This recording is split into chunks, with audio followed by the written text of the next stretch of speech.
Polygraph টেস্টে সম্মতি সঞ্জয় রায়ের। আজই পলিগ্রাফ টেস্টে সম্মতি সঞ্জয়ের পলিগ্রাফ টেস্টের জন্য জেল হেফাজত, 14 দিনের জেল হেফাজতের নির্দেশ শিয়ালদা কোর্টের।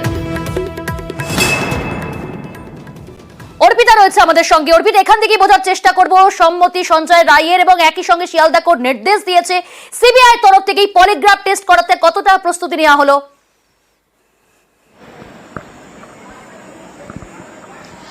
দেখো, আজকে শিয়ালদা আদালতে সিবিআই এর তরফ থেকে যে পলিগ্রাফ টেস্ট করানোর জন্য আবেদন করেছিল সিবিআই কিছুদিন আগে সঞ্জয় রায়ের, সেই আবেদনে কিন্তু মঞ্জুর করে আদালত এবং আজকে যে তার যে কনসেন্ট বা তার যে সম্মতি, সেই সম্মতি প্রদানের জন্য সেখানে তাকে পেশ করা হয় ম্যাজিস্ট্রেটের সামনে এবং সেখানে এই সম্মতি প্রদানের পর আদালত অনুমতি দিয়েছে। এরপর কিন্তু যে কোনো দিনই সিবিআই আধিকারিকরা এই যে অভিযুক্তের তার কিন্তু পলিগ্রাফ টেস্ট করাতে পারে। দ্বিতীয়ত, আজকে 14 দিনের হেফাজতের পর, সিবিআই হেফাজতের পর তাকে আজকে শিয়ালদা আদালতে নিয়ে যায় এবং তার নিরাপত্তার স্বার্থে সেখানে ডিআইজি সিবিআই পঙ্কজ সিং সহ সিবিআই এর যে টিম, সেই টিম সেখানে উপস্থিত ছিল এবং জেল হেফাজতের জন্য 14 দিনের জেল হেফাজতের জন্য আবেদন করে। তবে নজিরবিহীনভাবে সেই আবেদন হয়, তার কারণ কোনো ওপেন কোর্টে নয়, ম্যাজিস্ট্রেটের যে চেম্বার সেখানে কিন্তু আজকে এই শুনানি হয়। সেখানে সিবিআই তরফ থেকে 14 দিনের জন্য জেল হেফাজতের আবেদন করা হয়।